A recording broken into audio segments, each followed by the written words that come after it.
রাজনৈতিক দলগুলোর সঙ্গে দ্বিতীয় দফার আলোচনা শুরু করতে যাচ্ছে জাতীয় ঐকমত্য কমিশন। বিভিন্ন সংস্কার সুপারিশের বিষয়ে রাজনৈতিক দলসহ সংশ্লিষ্ট অংশীজনদের সঙ্গে আলাপ আলোচনার ভিত্তিতে ঐকমত্যে পৌঁছানো ও জাতীয় সনদ প্রণয়ন করা ঐকমত্য কমিশনের লক্ষ্য। কিন্তু প্রথম দফার আলোচনায় দেখা গেছে মৌলিক সংস্কারের ইস্যুতে মতানৈক্য রাজনৈতিক দলগুলোর মধ্যে। এই অবস্থায় লক্ষ্য অর্জন কতটা সহজ আলোচনা করতে চাই আজকের ভোটের ট্রেনে। সঙ্গে আছি আমি হাসিব বিল্লাহ। দর্শক, শুরুতেই দেখে নিতে চাই এই গণ অভ্যুত্থানের পর থেকে এই প্রায় 9 মাস পেরিয়েছে, এর মধ্যে সংস্কার অগ্রগতি কতটা হলো। এই সরকারের লক্ষ্যই ছিল একটি সংস্কার করা এবং একটি নির্বাচন দেয়া।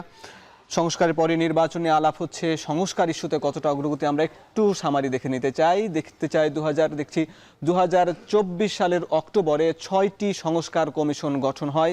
সংবিধান, নির্বাচন, বিচার বিভাগ, দুদক, পুলিশ ও জনপ্রশাসন, এই 6টি গুরুত্বপূর্ণ সংস্কার প্রথমেই কমিশন গঠন করে সরকার। এরপর আমরা দেখেছি 2025 সালের ফেব্রুয়ারিতে সম্বলিত প্রতিবেদন প্রকাশ করে। এই যে কমিশনগুলো, তারা রাজনৈতিক দলগুলো সহ বিভিন্ন সংস্থার সঙ্গে আলাপ আলোচনা করেই মূলত এই প্রতিবেদন প্রকাশ করা হয়েছে। এরপর আমরা দেখছি যে 2025 সালের 12 ফেব্রুয়ারি জাতীয় ঐকমত্য কমিশন গঠন করা হয়। মূলত এই সংবিধানের এই যে সংস্কার কমিশনগুলো গঠন করা হয়েছিল, এই সংস্কার কমিশনগুলো একসঙ্গে এটি বাস্তবায়নের জন্যই মূলত জাতীয় ঐকমত্য কমিশন গঠন করা হয়েছিল এবং সেখানে প্রধান উপদেষ্টাকে সভাপতি এবং এই সংবিধান সংস্কার কমিশনের যিনি প্রধান ছিলেন আলী রিয়াজকে সাধারণ সম্পাদক করে এই কমিশনটি গঠন করা হয় এবং এই 6 কমিশনের প্রধান সহসভাপতি এবং এই কমিশনের যে 6 জন প্রধান, তারাও এই ঐকমত্য কমিশনের সদস্য। এছাড়া আমরা দেখেছি এই কমিশনই মূলত এতদিন কাজ করছে। আমরা দেখেছি এরপরে 15 ফেব্রুয়ারি আনুষ্ঠানিকভাবে কাজ শুরু করে, যার লক্ষ্য নির্ধারণ করা হয় 6 মাস এবং 2025 সালের 28 ফেব্রুয়ারির মধ্যে রাজনৈতিক দলগুলোর কাছে প্রতিবেদন পাঠানো হয়, যেখানে মূলত আমরা দেখেছি 2025 সালের 6 মার্চ এই প্রতিবেদন 5 মার্চের মধ্যে গুরুত্বপূর্ণ 166টি সুপারিশ 38টি রাজনৈতিক দলগুলোর কাছে পাঠানো হয় স্প্রেডশিটের মাধ্যমে এবং 2025 সালের 15 মার্চ মতামত দিতে রাজনৈতিক দলগুলোর প্রতি অনুরোধ করা হয়। যে স্প্রেডশিটটি পাঠানো হয়েছে সেখান থেকে মতামত দিতে দেওয়া হয়েছিল, বিশ্লেষণ জমা দিতে বলা হয়েছিল, যদিও কিছু কিছু দল এর সময় বাড়ানোর প্রতি আহ্বান জানায়, অনুরোধ জানায়। এরপর আমরা দেখেছি 20 মার্চ থেকে 19 মে পর্যন্ত 33টি রাজনৈতিক দল ও জোটের সঙ্গে 45টি অধিবেশন অনুষ্ঠিত হয়। আমরা দেখেছি যে এই অধিবেশন হবার পরেই মূলত প্রথম দফার অধিবেশন শেষে দ্বিতীয় দফার আলাপ আলোচনা শুরু হতে যাচ্ছে। দর্শক, এই পর্বে আমরা এবার দেখে নিতে চাই আজ ভোটের মাঠের আলোচনায় যা যা আলোচনা হলো। জামাতে ইসলামীর নিবন্ধন অবৈধ ঘোষণা করে দেয়া হাইকোর্টের রায় বাতিল করে দিয়েছে আপিল বিভাগ। সে সঙ্গে আপিল বিভাগ দলটির নিবন্ধন ফিরিয়ে দিতে নির্বাচন কমিশন বা ইসিকে নির্দেশ দিয়েছে। এর কারণে শুকরিয়া আদায় করেছেন দলটির আমির ডাক্তার শফিকুর রহমান। তিনি বলেছেন, দীর্ঘ 1 যুগেরও বেশি সময় ধরে আইনি লড়াই সংগ্রাম শেষে জামাত ইসলামী দল হিসাবে আজ তার ন্যায্য অধিকার ফিরে পেয়েছে। তিনি বলেছেন, রায়ে ন্যায় বিচার প্রতিষ্ঠা ও জনগণের ভোটাধিকার প্রয়োগের সুযোগ সৃষ্টি হলো। এদিকে আজ এক অনুষ্ঠানে বিএনপির স্থায়ী কমিটির সদস্য ডক্টর খন্দকার মোশাররফ হোসেন বলেছেন, ডিসেম্বরের পর নির্বাচন বিলম্ব হলে ষড়যন্ত্র মাথা চাড়া দিয়ে উঠবে। দর্শক, ভোটের মাঠে এই আলাপ আলোচনাগুলো ছিল। এইসব বিষয় সংস্কার, নির্বাচন ইস্যুতে আমরা একটু আলাপ আলোচনা করতে চাই। আলোচনায় যুক্ত হয়েছেন জাতীয় নাগরিক পার্টির কেন্দ্রীয় সংগঠক ইমরান হোসেন। ইমরান হোসেন, আপনাকে স্বাগত জানাচ্ছি ভোটের ট্রেনের আজকের আয়োজনে। শুরুতে আপনার কাছে জানতে চাই, এই যে সংস্কার ইস্যু নিয়ে যত আলাপ হয়েছে, এই সরকারের অন্যতম লক্ষ্য ছিল সংস্কার। প্রথম দফায় আলোচনা শেষ করেছে ঐকমত্য কমিশন, দ্বিতীয় দফায় আলোচনা শুরু হতে যাচ্ছে। এই প্রথম দফার আলোচনায় কতটা অগ্রগতি হলো? এনসিপি বা আপনারা গণ অভ্যুত্থানের নেতৃত্ব দিয়েছেন, আপনারা কতটা সন্তুষ্ট?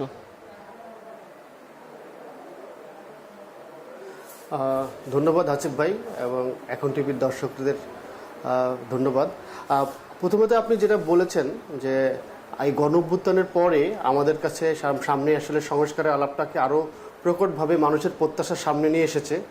সংস্কার ইতিপূর্বে একটা সেগমেন্ট অফ পিপল চাচ্ছিল, কিন্তু সংস্কার এখন সামগ্রিকভাবে সকল মানুষের চাওয়ার জায়গায় এসেছে। কারণ এই যে গণঅভ্যুত্থানের মাধ্যমে স্পষ্ট হয়েছে যে এখানে যে স্বৈরতান্ত্রিক কিংবা ফ্যাসিবাদী হওয়ার যে স্ট্রাকচার, যে রাষ্ট্র কাঠামো, ফ্যাসিবাদ গড়ে তোলে যে রাষ্ট্র কাঠামো, এখান থেকে একটা পরিবর্তন লাগবে এবং ভবিষ্যতে যেন কোনো ফ্যাসিবাদ গড়ে উঠতে না পারে তার জন্য এই রাষ্ট্র কাঠামো এবং সংবিধান এটা একটা ব্যাপক আমূল পরিবর্তনের মধ্য দিয়ে আমাদের যেতে হবে। তো ইতিমধ্যেই আমরা খেয়াল করেছি যে অভ্যুত্থানের পরে যে অন্তর্বর্তীকালীন সরকার তারা এই সংস্কারের ব্যাপারে কতগুলো কমিশন গঠন করেছে। কমিশনগুলো ইতিমধ্যেই তাদের রিপোর্ট জমা দিয়েছে, সেই ভিত্তিতে আমরা রাজনৈতিক দলগুলো মতামত দিয়েছি। কিন্তু আমরা আসলে এর মধ্যে দিয়ে লক্ষ্য করলাম যে রাজনৈতিক দলগুলো মতামত দেওয়ার ক্ষেত্রে খুব বেশি আন্তরিক ছিল এরকম না, কিংবা একটা ঐক্যমতের জায়গা তৈরি করার ক্ষেত্রে আন্তরিকতার মধ্যে অনেক ঘাটতি দেখেছি। আমরা যদি জাতীয় নাগরিক পার্টির কথা বলি, আমরা জনগণের এইখানে প্রত্যাশার সাথে আমাদের নিজেদেরকে রেখেছি। জনগণ যেভাবে ক্ষমতার বিকেন্দ্রীকরণ চাই, একটা বিচার ব্যবস্থা চাই যেখানে প্রত্যেকের জন্য ইনসাফ প্রতিষ্ঠিত হয়, আমরা রাষ্ট্রের প্রত্যেকটা জায়গায় জবাবদিহিতা চাই, আমরা রাষ্ট্র ব্যবস্থাকে সেইভাবে সংস্কার করার দিকে আগাতে চাচ্ছি। কিন্তু এখানে আসলে এই সংস্কার কমিশন যে উদ্যোগ নিয়েছে, আমরা আমাদের সংস্কারের আলাপটাকে যতটা স্পষ্টভাবে তুলতে পেরেছি, কিন্তু এই সংস্কার কমিশনের মাধ্যমে সকল দলের মধ্যে যে সমঝোতার জায়গা তৈরি করা দরকার বা ঐক্যমত তৈরি করা দরকার, সেই জায়গাটাই একটা বিরাট ঘাটতি আমরা ইতিমধ্যে লক্ষ্য করছি। বিশেষ করে কতকগুলো দল যারা আসলে আমরা বলবো যে এই পুরনো কাঠামোকে জিয়ে রাখতে চাই, তারা এখনো পর্যন্ত এই সংস্কারের ব্যাপারে খুব বেশি ঐক্যমততা জায়গাটা তৈরি করেনি। বরঞ্চ বলবো যে এই সময় জনগণের চাওয়া পাওয়ার সাথে একটা বিপরীতাত্মক জায়গায় দাঁড়িয়েছে। সেখান থেকে আমরা মনে করি যে ঐক্যমত কমিশন প্রথম ধাপে যে আলাপটা করেছে, একটা পোর্শনে আমি কিছুটা ফলপ্রসূ বলবো, কারণ বাংলাদেশের বেশিরভাগ রাজনৈতিক দল সংস্কার প্রক্রিয়ার মধ্য দিয়েই আগামীতে আগাতে চাচ্ছে। হয়তোবা দু একটা দল, সেটা জনপ্রিয় দল, বড় দল হতে পারে, কিন্তু বেশিরভাগ দল আসলে ঐক্যমত কমিশনের সাথে আলাপ আলোচনার ভিত্তিতে একটা সংস্কার প্রক্রিয়ার মধ্যে অংশ নিয়েছে বলবো আমি। জি, আপনাকে ধন্যবাদ। আমরা এরপরে যেহেতু দ্বিতীয় দফার আলোচনা শুরু হয়েছে, সেখানকার প্রত্যাশা প্রাপ্তি নিয়ে আলাপ করব। আপনি যুক্ত থাকুন। দর্শক, ভোটের ট্রেনে নিচ্ছে একটা বিরতি, ফিরছে একটু পরেই।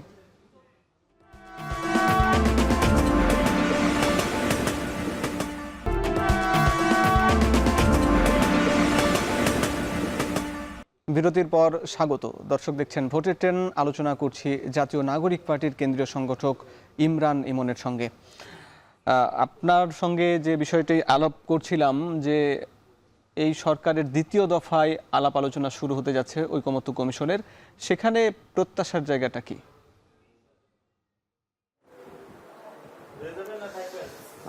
আসলে আমরা ইতিমধ্যেই যেই আলোচনা হয়েছে, আপনি জানেন যে ঐক্যমত্য কমিশন বাংলাদেশের প্রায় সকল রাজনৈতিক দলের কাছে 166টি প্রস্তাব দিয়ে আমাদেরকে মতামত নিয়েছে। আমরা সেখানে মতামত দিয়েছি। তো আমাদের মতামতের পর এবং অন্যান্য দলও মতামত দিয়েছে। এখন আমরা চাই যে আসলে সকল দলের মতামতকে আসলে সন্নিবেশিত করে আমরা ঐক্যমত্যের জায়গাটাকে স্পষ্ট করা, এবং একই সাথে আমরা এখন আশা করব ঐক্যমত্য কমিশনের কাছে কিংবা সংস্কারের কাছে যে আমাদের আসলে এই সংস্কার প্রক্রিয়াটা কোন পদ্ধতিতে বাস্তবায়িত হবে। কারণ আপনারা জানেন যে আমাদের এখানে এই সংবিধান সংস্কারের জন্য নানা রকমের পদ্ধতির কথা নানাভাবে বলে আসছে। আমরা আমাদের জায়গা থেকে খুব স্পষ্ট করেছি যে আমরা এই ঐক্যমত কমিশনের সকল দলের যে মতামত, এই মতামতকে বাস্তবায়নের জন্য আমরা আসলে একটা গণপরিষদ নির্বাচনের কথা বলছি, যাতে জনগণের ম্যান্ডেটের মাধ্যম দিয়ে সংস্কারটা হয়। কারণ আপনারা জানেন যে একটা নির্বাচিত সরকার, যেমন এই মুহূর্তে আমাদের অন্যতম বড় দল জাতীয়তাবাদী দল বিএনপি, ওনারা বলছে যে ওনারা নির্বাচিত হয়ে সরকার গঠন করে নির্বাচিত সরকার মাধ্যমে সংবিধান সংস্কার করবে, কিন্তু এটা টেকনিক্যালি সম্ভব না। কারণ একটা নির্বাচিত সরকার সংবিধানের বেসিক বা প্রিন্সিপালের জায়গায় বদলাতে পারে না, তো এবং জনগণের ম্যান্ডেটও থাকে না সেখানে। আমরা খুব স্পষ্টভাবেই বলছি জাতীয় নাগরিক পার্টির জায়গা থেকে যে আমরা যদি এই সংস্কারটাকে সত্যিকার অর্থেই সাস্টেনেবল করতে চাই, কারণ ইতিপূর্বে আমরা এরকম সংস্কার দেখেছি, সেগুলো কিন্তু টিকানো যায়নি, কারণ সেখানে জনগণের ম্যান্ডেট ছিল না। তো আমরা এখন বলছি যে এই ঐক্যমত কমিশন দ্বিতীয় ধাপে যে আলাপ করবে, সংস্কারের পয়েন্টগুলো যেমন এর মধ্যে দিয়ে কিছুটা ফাইনাল হয়ে এসছে, কিন্তু আমাদের এখন পদ্ধতির আলাপটাকে খুব সামনে জোরালোভাবে নিয়ে আসা দরকার, এবং সেটা অবশ্যই জনগণের মতামত যেখানে স্পষ্টভাবে আসবে, জনগণের ম্যান্ডেট নিয়ে যেন আমরা এই সংস্কারের প্রক্রিয়াটা শেষ করতে পারি, যেন আমাদের এই যে বিরাট আত্মত্যাগের মধ্য দিয়ে যে অর্জন, গণঅভ্যুত্থানের মধ্যে দিয়ে আমাদের হাজারো শহীদ, হাজারো আহত ভাইদের যে ত্যাগের মধ্যে দিয়ে অর্জন, এই অর্জন যেন আগামীতেও বেহাত না হয়, এটার একটা প্রক্রিয়াগত আলাপটা যেন আমাদের এই দ্বিতীয় ধাপের আলোচনায় আসে, এইটা আমি জাতীয় নাগরিক পার্টির পক্ষ থেকেও আমরা প্রত্যাশা করি। কিন্তু একই সঙ্গে অন্যান্য রাজনৈতিক দলের দাবি যে জাতীয় ঐকমত্য কমিশনের মাধ্যমে রাজনৈতিক দলগুলো একমত হলে যে সনদ তৈরি হবে সেটি পরবর্তী নির্বাচিত দলগুলো এসে সেটি বাস্তবায়ন করবে, তাহলে সেই প্রক্রিয়া যেতে সমস্যা কোথায়? আচ্ছা, আমরা এই ব্যাপারেও আমাদের মতামত ভাবে খুব স্পষ্টভাবে প্রকাশ করেছি যে আমরা বলছি যে আগামী নির্বাচনটা জাতীয় আইনসভার নির্বাচন পাশাপাশি গণপরিষদ নির্বাচন একত্রে করা, যে একই সাথে এই দুইটা নির্বাচন বা দুইটা মোড একসাথেই প্লে করা সম্ভব। এটা দেখেন, ঐতিহাসিকভাবে এই শিক্ষাটা আমাদের কাছে আছে বা এটার একটা উদাহরণ আছে। আমরা 1970 সালের নির্বাচনটাকে যদি খেয়াল করি, সেটা একই সাথে পাকিস্তানের নির্বাচন ছিল, পাকিস্তানের শাসনতন্ত্র তৈরি করার জন্য গণপরিষদ নির্বাচন ছিল এবং সরকার গঠনের নির্বাচন ছিল। তো আমাদের কথা যে নির্বাচনটা আমরা বলছি যে গণপরিষদ নির্বাচন এবং আইনসভার নির্বাচনটা একসঙ্গে হোক। এতে করে হবে কি, যে জনগণের একটা ম্যান্ডেট থাকলো, আর শুধুমাত্র এখনো যেটা লাগছে ঐকমত্য কমিশনের যেই সুপারিশগুলো সকল দলের ঐকমতের ভিত্তিতে, সেই সুপারিশ বাস্তবায়নের জন্যই কিন্তু গণপরিষদ লাগবে। এটা একটা প্রক্রিয়াগত ব্যাপার। আমি মনে করি যে এটা সাস্টেনেবল করতে হলে জনগণের ম্যান্ডেটকে যদি আমরা অ্যাকনোলেজ করতে চাই, তাহলে আসলে গণপরিষদ ছাড়া আমাদের বিকল্প নাই। আচ্ছা, এই প্রক্রিয়ায় যেতে গেলে কি নির্বাচন পিছিয়ে যাওয়ার সম্ভাবনা তৈরি হয় কিনা, এবং এর সঙ্গে নির্বাচন পিছিয়ে যাওয়াটাকে একটি বিএনপি মনে করছেন এটি ষড়যন্ত্র, আপনারা বিষয়টাকে কিভাবে দেখছেন? আমরা নির্বাচনের বিরুদ্ধে না, আমরাও নির্বাচনকে ওয়েলকাম করছি। আমরাও চাই এই যে সংস্কার কমিশনের যে আলাপ আছে, এটা যত দ্রুত সম্ভব একটা ঐক্যমত্যের জায়গায় আসুক এবং একটা গণপরিষদ কাম আইনসভা নির্বাচনের মধ্য দিয়ে এই সংস্কার বাস্তবায়ন হোক। কারণ আমাদের আসলে এই যে অন্তর্বর্তীকালীন সরকার কিংবা বলেন গণঅভ্যুত্থানের মাধ্যমে যে প্রত্যাশাটা জন্ম নিয়েছে বা মানুষের পরিবর্তনের যে সুযোগ আছে, আমরা রাষ্ট্রকে নতুন করে ঢেলে সাজানোর যে সুযোগ হাতে পেয়েছি, এইটা কোনোভাবেই ধরেন একটা মাত্র ক্ষমতার হাত বদল করার জন্য তাড়াহুড়া করে এই অর্জনকে বেহাত আসলে হইতে দেওয়া ঠিক হবে না। কারণ আমাদের এই অর্জনের পেছনে যে হাজারো মানুষের জীবন, শহীদ ভাইরা আছে, আহত ভাইরা আছে, তাদের রক্তের সাথে আসলে প্রতারণা করা হবে। এটি কি ডিসেম্বরের মধ্যে সম্ভব কিনা, এই প্রক্রিয়া, সংস্কার প্রক্রিয়া বা গণপরিষদের জন্য নির্বাচন, এগুলো কি ডিসেম্বরের মধ্যে সম্ভব কিনা? দেখেন, আসলে টাইম ফ্রেম কাজের উপরে নির্ভর করছে। আমরা চাই যে যত দ্রুত সম্ভব। আমরা আমাদের জায়গা থেকে আমরা কিন্তু বিভিন্ন মাধ্যমে স্পষ্ট করে বলেছি যে আমরা কোনো নির্দিষ্ট টাইমের কথা বলছি না, আমরা বলছি যে এই কাজটা শেষ করতে হবে। আমরা সংস্কার এবং একই সাথে দেখেন এইখানে বিপুল মানুষের গণহত্যার সাথে যুক্ত, এখানে এই যে বিগত স্বৈরাচার এবং তাদের দোষররা এখনো পর্যন্ত আছে, তাদের বিচার প্রক্রিয়া শুরু হয়েছে। এই বিচার প্রক্রিয়াটাও এটা দৃশ্যমান হোক, বিচারের একটা রোডম্যাপ আসুক, সংস্কারের একটা রোডম্যাপ নিয়ে আপনি আগান। নির্বাচনের টাইম নিয়ে আমাদের কিন্তু কোনো বিতর্ক নাই। আমরাও চাই যত দ্রুত সম্ভব এই নির্বাচন এবং সংস্কার প্রক্রিয়া, বিচার প্রক্রিয়া শেষ হোক। কারণ বাংলাদেশ একটা ট্রানজিশনাল পিরিয়ডে আছে, এই সময় আমরা নানা রকমের সংকটের মধ্যে আছি। আমরা মনে করি যে এই ট্রানজিশনাল পিরিয়ডটা যত দ্রুত সম্ভব শেষ হোক, এই চাওয়াটা আমাদের জায়গা থেকে আছে এবং আন্তরিকভাবেই আমরা সেটা চাই। জি, এই সংকট থেকে দেশ জাতি উত্তরণ করুক, এটি মানুষের চাওয়া। আপনি যুক্ত থাকুন। দর্শক, ভোটে টেনে নিচ্ছে আরও একটা বিরতি, ফিরছে একটু পরেই।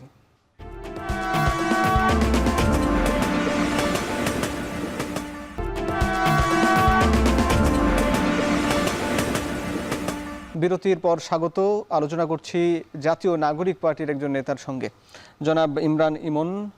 আমরা দেশের সংস্কার নিয়ে আলাপ করছিলাম, রাজনৈতিক দলগুলোর সংস্কার নিয়ে একটু আলাপ করতে চাই। এনসিপি পুরনো রাজনৈতিক দলগুলো থেকে কতটা শিক্ষা নিয়ে সংস্কার প্রক্রিয়ায় রাজনৈতিকভাবে নিজেদের দলকে গুছালো?